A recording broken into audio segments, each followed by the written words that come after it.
Hey guys, and welcome to a brand new video where today I'm going to show you and teach you 5 different ways of how you can use a lens ball in photography.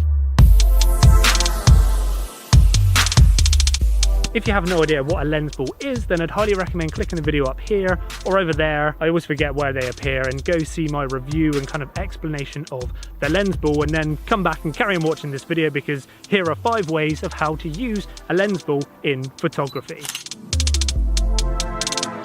Number 1, and probably the most popular way of using a lens ball, is to hold the lens ball yourself in your own hand and hold it out in front of your camera and take a picture. And I'd recommend taking your time when you take these types of pictures and get your hand, fingers and lens ball in the correct composition.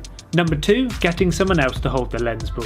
This is obviously very similar to the first one, but having someone else hold the lens ball gives us more control over the camera and mainly grabbing the correct focus. But again, take your time with the composition and really concentrate on getting your hands, fingers and the lens ball in the correct position.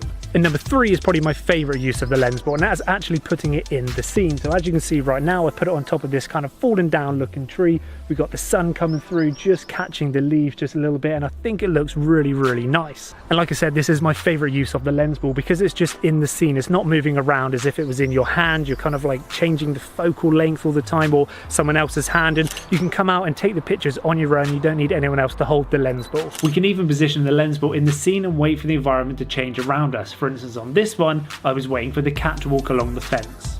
Number 4, flipping the image upside down. So when taking a picture of the lens ball, everything is reflected upside down. So we can take the image into Photoshop and flip the image upside down. You can see that the reflection is now up the correct way, but the whole world is now upside down. And I feel this technique really enhances some of the pictures. And number 5 is probably the hardest one out of all of them, because on this one we need some Photoshop skills. And first of all, what we want to do is put our camera on a tripod and find the composition we want. So I'm kind of taking a picture of this huge tower monument up here. Once we're lined up and we've got the composition we like, we then get the lens ball and we hold it out in front of the camera, and then we use manual focus to focus on the lens ball. Once we're happy with the shot, we try to remove as many of our fingers as we possibly can, because we're going to remove our hand in post. We then take a picture, and then without touching anything of the camera, don't touch focus or any settings or anything, we then take another picture. This acts as a clean plate, so when we remove our hand in post,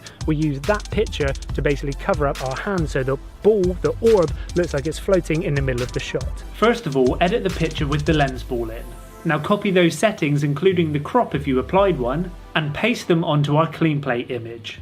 Once this is done, we can export both of the pictures. Now bring both those pictures into Photoshop and position the clean plate layer at the bottom. Now using the elliptical marquee tool, we can draw a circle around the lens ball. If we then invert the mask and press delete, we can take away our hand. We can then zoom in and clean up any images where our fingers might have overlapped the lens ball slightly. And the finished picture now looks like the lens ball is just floating in the middle of the image. And there we go, as simple and as easy as that. That is 5 ways of how to use a lens ball in photography, and that is a really loud helicopter.